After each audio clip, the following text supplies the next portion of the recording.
de la Kristo Yesu yenye maula ide mavo mae Kristo Yesu yeko yenye mawa ide mavo ma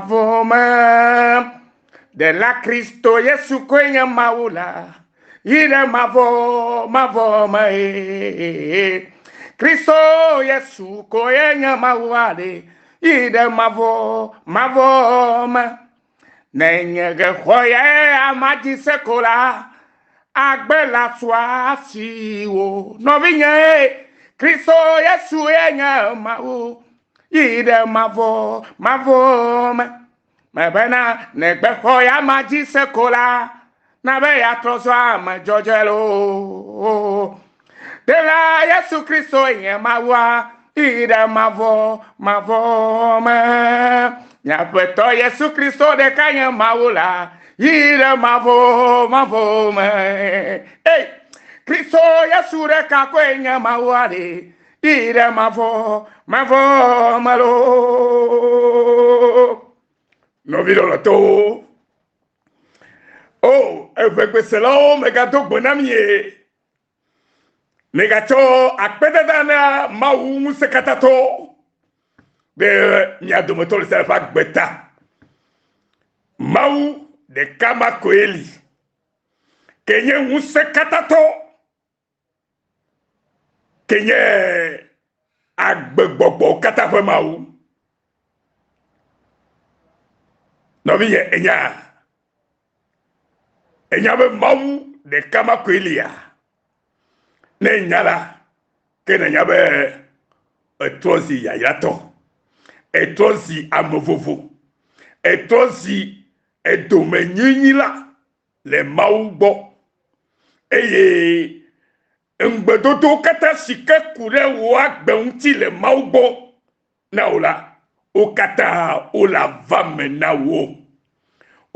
vamenawo le Yesu Kristo fankwaji de kamatia kuji le agbeomo que o kata o la vame le efe eyi yome elle avait maou ke subo nye klomi le la nous te fo la ple jojoto nye eye na odongbe la e waye pe ngbedo duaji matro toy madamada toy megbe machi toy ela bena mawuye onyere ye onyale sike ye waife enudo novinye egbedodora ihyana nyekplio enu fofo ple mawu ketominye kankam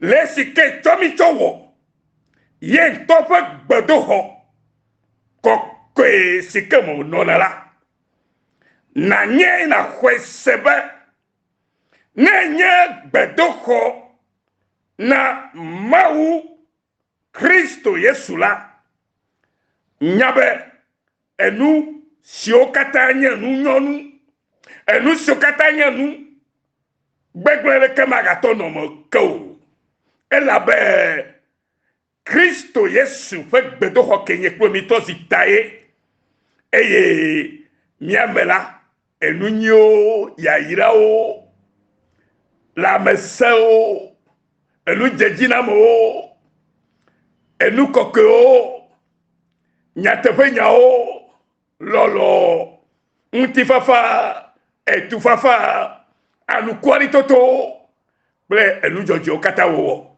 elabe ke womi amejojo le tofe jojo nyenye nuwa elabe ochomichowo betoho na edokwi po afeto Yesu Kristo le wo betoho ame le wo ame shikene nyela ne lame elabena yente cho anyime mi eye ogbo agbegbogbo de miafe wotime eye onabe mi to sinka mi su ame gbagbewo eye o de le dona nyekpio elabena mi xɔ asi le yeƒe ŋkume ŋutɔ. Asi sesẽ gã aɖe mi xɔ le Mawu gbɔ. Eho gã aɖe Mawu ƒle mi. De mi xɔ asi na Mawu ŋutɔ ye. Menya be xɔ asi na Mawu ŋutɔ wa. Asi xɔ nu blibo ye nye kplo mi nye na Mawu Aƒetɔ Yesu Kristoa. Eya ta nɔvinye. Nya sika Aƒetɔ le gbɔgblɔ na wo le egbe ƒe keke me nye si bena ke maɖe le wo afɔwo te o. Ke maɖe le wo afɔwo te o. Tes pieds ne chanceleront point. Wo afɔ la eke maɖe le wo te o. Elabena Aƒetɔ ŋutɔ eli ke wo. Elabena ye ke nye dzɔgodzikpea la, ye ya si ke dzi ne xɔse ta la, ewu makpe wo kpɔ gbeɖe o. Eye mo matsi hã da akpɔ gbeɖe o. Elabena megale ɖokuiwò si o. Ele eya ma ƒe kpɔkplɔ te. Eye wòtsɔ nye kpɔtsɔ wɔ eƒe gbedoxɔ kɔkɔe. Eye wòle mía me le kɔkɔƒe ƒe kɔkɔƒea. Eya ta ye ewɔ ke trɔ si ame dzɔdzɔe to edo si ke kple asixɔxɔ si ke alo ho gã aɖe si ke Mawu tsɔ ƒle mi la ta la wòya la ekpɔ dziɖuɖu le enuwo katã me. Gblɔna be ne va me nenema tutu le eƒe agbe me le Yesu Kristo ƒe ŋkɔ dzi. Nɔvinye, ekema ɖe le wo afɔ te o. Medi be nàgblɔ nyama bena ekema ɖe le afɔnye te o. Nu ka ta o? Elabe enye Mawu tɔ. Elabe enye Kristo tɔ. Eye woyɔ Kristo ƒe ŋkɔ ɖe ŋuwo. Ŋkɔ si ke nye Kristo le ŋuwo ta la, ekema ɖe le wo afɔwo te o. Elabe enye Kristo tɔ. Eya ta woyɔ eƒe ŋkɔ ɖe ŋuwo ɖo. Le ŋkɔ si ke le ŋuwo ta, le yeƒe ŋkɔ si ke le mía ŋu ta la, ye mi trɔ si ye ma tɔ le eƒe dzɔdzɔnyenye nu, le eƒe lɔlɔ kple eƒe amenuveve ƒe dɔ si wòwɔ na mi me. Eye ne xɔ edzi se. Eye trɔ si etɔ. Eye ele eme. Eye hã le me o la. Nɔvinye, kakari sia ne sɔsio me na atem do gbe ɖa na Aƒetɔ. Eya ta gblɔ be o Aƒetɔ Mawu se nya dzɔdzɔe. Aƒetɔ Mawu la nya dzɔdzɔe wo sena. Nɔvinye, ɖo to nye wulidodo. Gblɔ be Aƒetɔ na ɖo to ebe wulidodo. Eye nalé to ɖe nye gbedodo la si me tso alakpanu yiwo me o. Nɔvinye, David do gbe ya ɖa. Esi ke wòdo gbe ɖa be le futɔwo ƒe yometiti ŋuti. Eye wòdo gbe ɖa le Psalm ƒe agbalẽ ta. Psalm ƒe agbalẽ 17. Tsɔ kukui gbã heyi ɖe ne miaxlẽ kpata vɔ miaxlẽ sɔsɔ ɖe kukui ame 7 dzi. Egblɔ be leke o. Ebe Mawu se nya dzɔdzɔe. Enya si ke le dogodo tso nye kplo ƒe nume la nya dzɔdzɔe. Eya ta le gbɔgbɔ na Mawu ke nye dzɔdzɔenyenye tɔ be le. Na se nya dzɔdzɔe nya si ke le teƒe gblɔ le nɛ. Eye edi be ne wɔ nu si ke yele didim la ne wɔe na ye. Elabe enya si ke gbɔ le nɛ la etso wo ame dzɔdzɔe me. Eye nya le dzɔdzɔe. Elabe Mawu ke nye dzɔdzɔenyenye tɔ la ye le nya ya gblɔm na. Hallelujah. Eye enya siwo katã le gbɔgbɔ ne le gbedodo la me la etso nu ke nye nu dzadze me. Enu si ke menye alakpa ƒe nu yiwo o. Novinye. Mawu ye do ato mia pe gbedodola. Eku omenye afia chona. Mawu acho afia na ula novinye. Gbogbo koke pe mawu kenye Yesu Kristo re. Acho afia na wo. Ela be nyame jojoe. Eya tanye kwemi aduk beda le gapopo yame. Bena afetore. Pekelili. Wotofo. La na kwemi vala gbome. E kama de le wo afote o. Me duk beda le Yesu Kristo fen kwaji bena. E kama de le wo afote o la.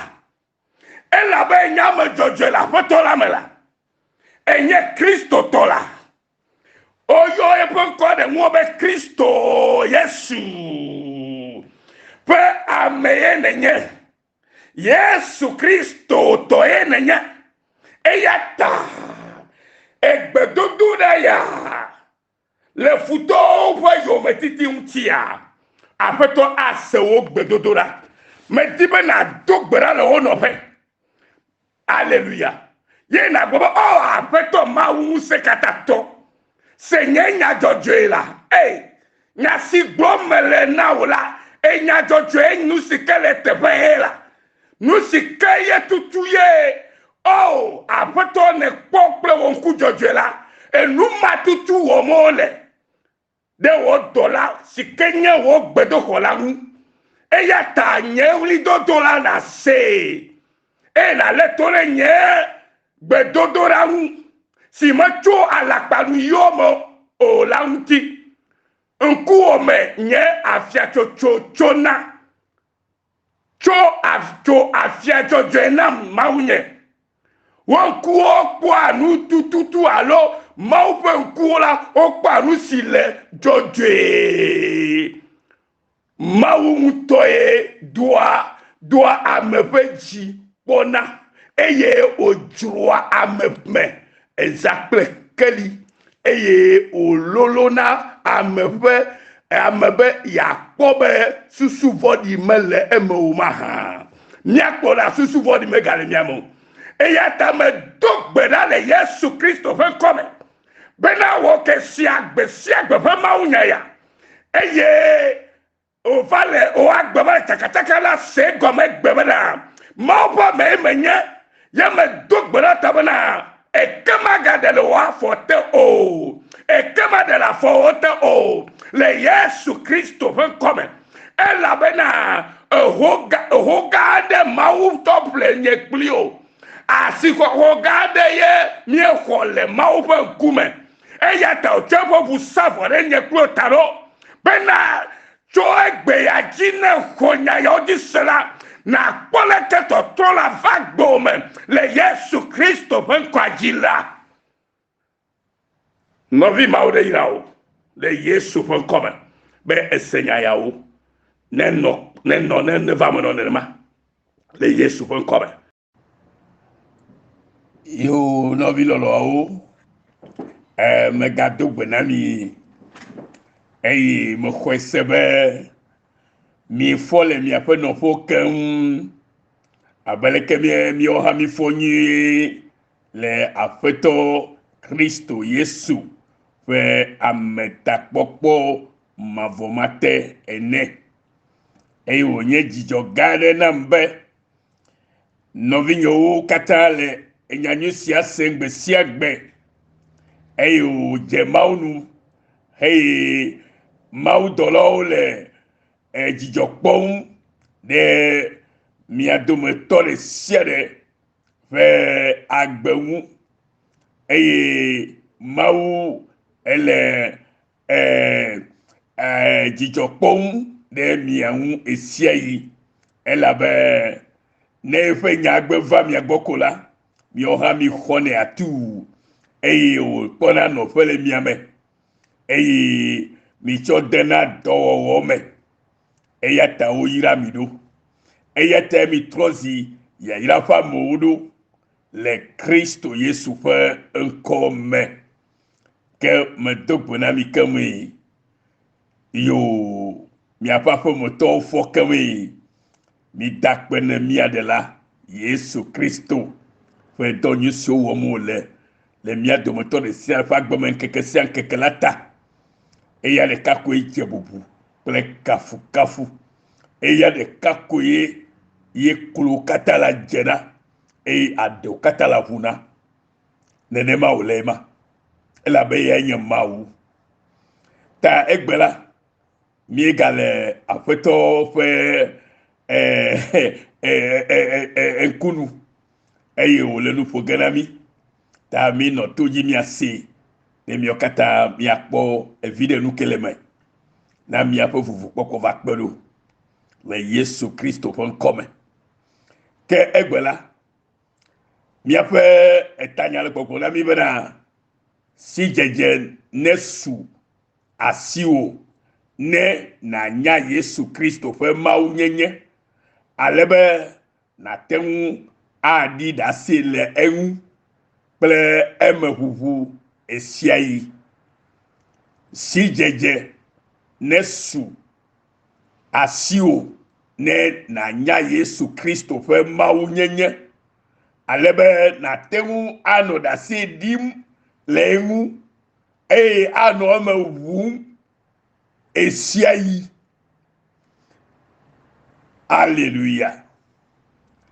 Que mille nous regale ngonglo kokuyeme. Le Johannes fait agbale eta gbanto. Pokui oui asire keide blavofo asiekiame. E ma dibe untoha na hele Bible mafima. Jean chapitre 1 19 à 29. Ne na bia gbogbo koko ina kpere nwu na tense nya siketutu maudibe ya nanye promi anya le tepe ya. Elle avait maufo du ko enela. Alo amegbeto de pepe ke maunto orefe noromanula. Ejebe mi anjesi enya tepe ya. Bele nya tepe ya fe si jeje.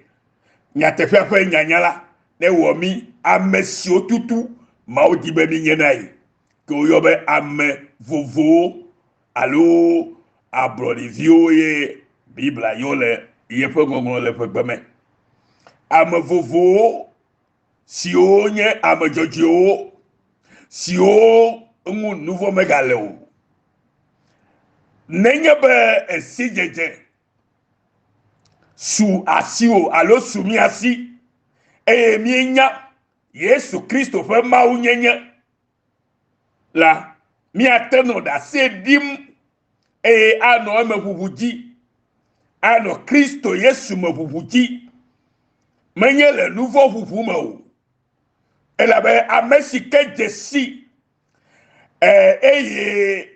onya Yesu Kristo fe mawu nyenye ye atemundi da sele enwu eye watono vu Yesu me nkeke si nkeke esiayi eye amemama gavu nouveau mekeu elabe ejesi eye onya Yesu Kristo fe mawu nyenye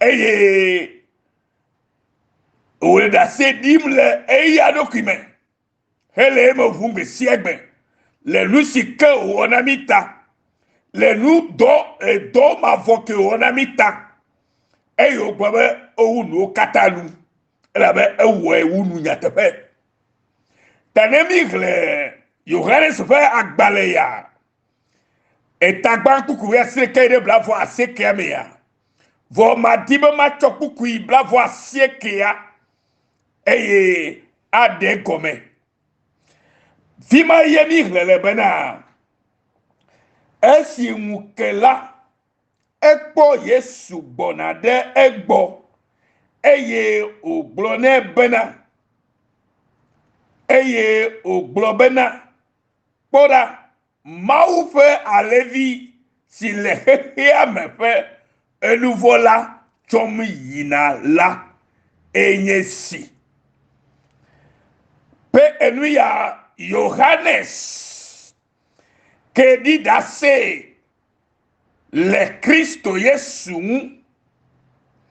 ega kpoto la se di le eya maide mau chitane me gwabe mi ba yi gome se hama me nukata yes ode mau chitana Yesu do mi eji le chopen kekeme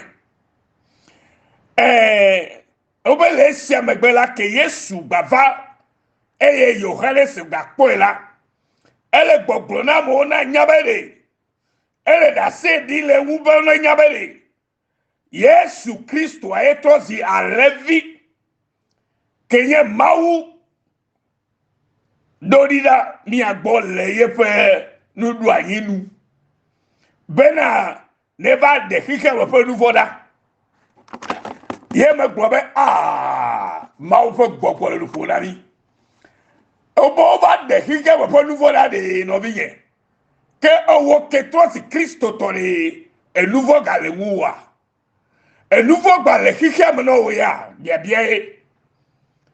français Jean 1:29 avait le lendemain il vit Jésus venant à lui et il dit voici l'agneau de Dieu qui ôte le péché du monde. Jésus a ôté le péché du monde. Jésus a ôté le péché du monde pour tous ceux qui croient en lui.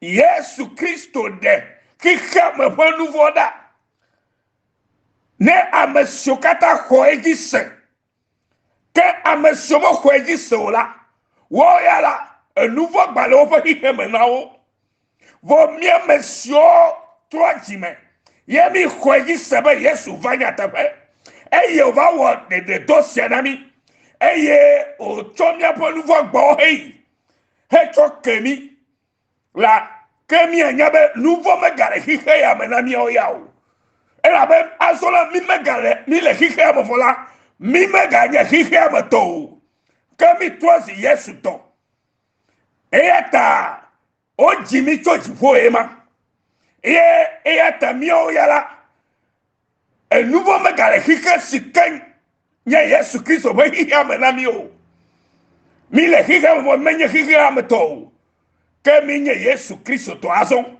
eyata mi anyaba Yesu va de nouveau dans le higame et va de nouveau dans le higame il a ôté le péché du monde. He take away the sin of the world, and only those who believe that Jesus take away the sin of the world and they become a Christian are those who can say I am righteous.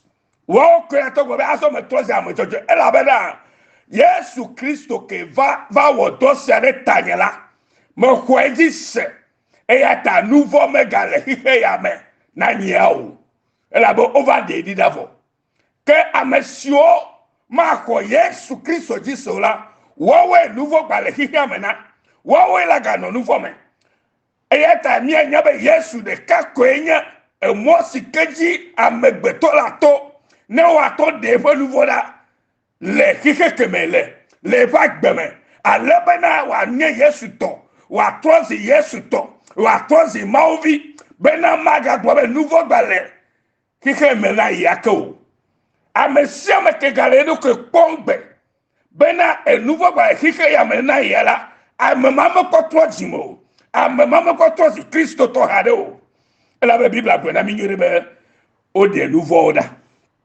Alléluia. Yesa fagbale kagbale yesa fagbale ta blan vo ne beaucoup la vo fo le milko afeto maube mi va mi drovo nu ne mi ape nouveau le abe nyagaji enela wa fu abe snow ene eye ne obia abe adaba enela wa zu abe alefu ene titi meles ele kwama Nefre Yesaya fagbaleke Yesaya fagbale etagba buku weni minohlema ofenya re na onya mawu e osia ma ofenya gomanyire e ye nemi kre Yohanes bato etam to kuku mato premier Jean chapitre 3 verset 5 ne mi akle le français bon femme nyama ke le pepon eye mienye bena mienye bena na si jeje swasio ne nya Yesu Kristo fe ma unyenye alebe na tenwu anoda se di le enu ne na no me vungbe si agbela ke aragbobe eye mienye bena eya ma de do kwifia bena ya cho miape nouveau ayi eye nouveau de kamele eya me o Yesu de do kwifia be ya cho miape kia be nouveau yi eye nouveau de kamele eya me o mele me o lo ya ta vio mi gana me ade kana flumi o amesike le elu jojo womla ame jojo onye abale sike tutu ha afeto ha le jojo la ene ke amesike le